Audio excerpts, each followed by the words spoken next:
انہوں نے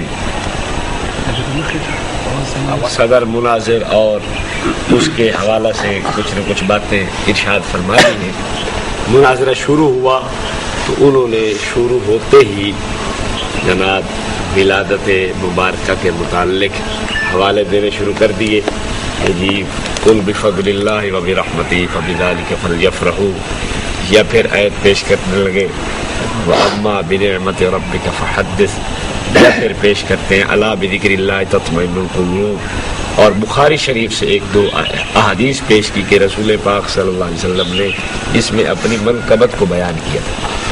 تو ہم نے اپنی بات میں پہلی بات تو یہ رکھی کہ دیکھو تمہارا اس قرآن پہ ایمان نہیں ہے، اور الحمدللہ اس بات کو ہم نے وہاں ثابت کیا، اور وہ اس کو شیر مادر بلکہ 11ویں کی کھیر سمجھ کے ہڑپ کر گئے کہ ہم نے کہا تمہارا اس قرآن پہ ایمان نہیں ہے. اس لیے کہ یہ ہمارے پاس کتاب موجود ہے مقیاس انفیت، ان کا بہت بڑا جید عالم تھا، اور جس کو جنید زمان لکھا ہوا ہے آپ دیکھ سکتے ہیں.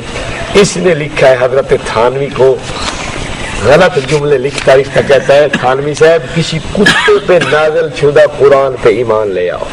استغفر اللہ. اب آپ بتائیں قرآن ایک ہی نازل ہوا ہے یا دو؟ یہ قرآن ہے، اور کس پہ نازل ہوا ہے؟ یہ کہہ رہا ہے کسی کتے پہ نازل شدہ قرآن پہ. ہم نے کہا کہ جب تم لوگ رسول پاک صلی اللہ علیہ وسلم پہ نازل شدہ قرآن پہ ایمان ہی نہیں رکھتے تو قرآن پیش نہیں کر سکتے. لیکن ہم نے دلائل کا جواب بھی دے دیا کہ جو آیات آپ پیش کر رہے ہو قل بفضل اللہ وبرحمتہ فبذلک فلیفرحوا، اور جو تم دوسری آیت پیش کر رہے ہو الا بذکر اللہ تطمئن القلوب، یا اور آیات ہیں. اب ساری کو دیکھو کیا یہ تمہارے اوپر نازل ہوئی ہے یا سرکار دو عالم صلی اللہ علیہ وسلم پہ نازل ہوئی تھی؟ جب آقا پہ نازل ہوئی ہے تو آقا نے ان آیات کا کیا مفہوم سمجھا؟ کیا آقا دو عالم صلی اللہ علیہ وسلم نے صحابہ کو کہا لگاؤ جھنڈیاں بھائی، خدا کہہ رہا ہے میلاد مناؤ، اب میں اپنا میلاد تمہیں منا کے دکھاتا ہوں، جھنڈیاں لگاؤ، کل جلوس بھی نکالیں گے، جشن بھی ہوگا، عید بھی ہوگا، قیام بھی ہوگا، سب کچھ ہوگا. تو جب پیغمبر دو عالم صلی اللہ علیہ وسلم نے آیات سے جو سمجھا ہے وہ یہ سمجھتے نہیں ہے، تو رسول پاک صلی اللہ علیہ وسلم کی بات بھی انہوں نے چھوڑ دی.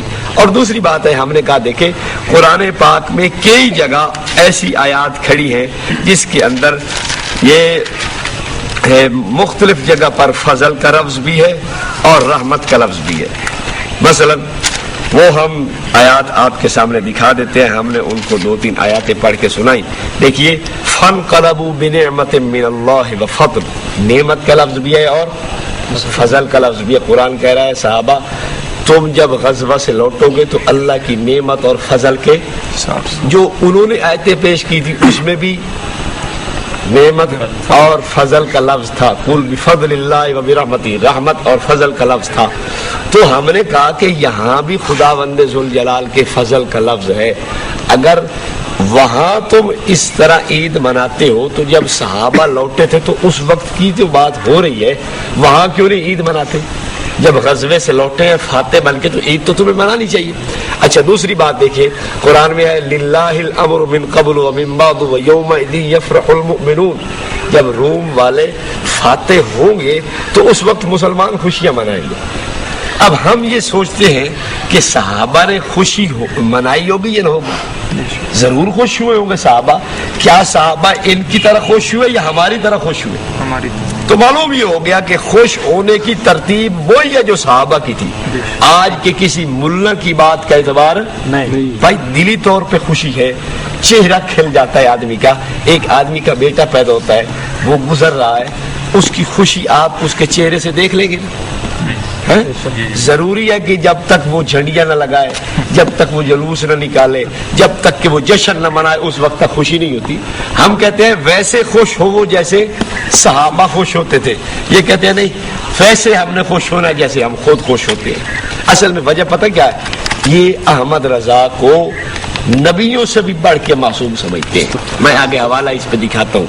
تو جو بات اس نے کہنی ہے ان کے نزدیک وہ دین ہے، جو صحابہ کہیں وہ دین ان کے نزدیک نہیں ہے۔ خیر جی، ہم نے احادیث کے متعلق بات کی کہ جی تم احادیث پیش کرتے ہو اور جس کتاب کی روایات تم پیش کر رہے ہو اس کا نام ہے بخاری شریف۔ بخاری شریف کو تم نے، بخاری شریف لکھنے والے کو تم نے گستاخ رسول لکھا ہے۔ جو آدمی گستاخ رسول ہو اس کی بات ماننی چاہیے؟ کیوں جی؟ ہم نے پیش کی انوار شریعت کو، دیکھو اس کتاب کے اندر تم نے لکھا ہے کہ امام بخاری کون تھا؟ امام بخاری نے حضور کی بھی کی ہے، صحابہ کی بھی گستاخی کی۔ تو جب امام بخاری کا پتہ ہی کٹ گیا، اب بخاری کو ہاتھ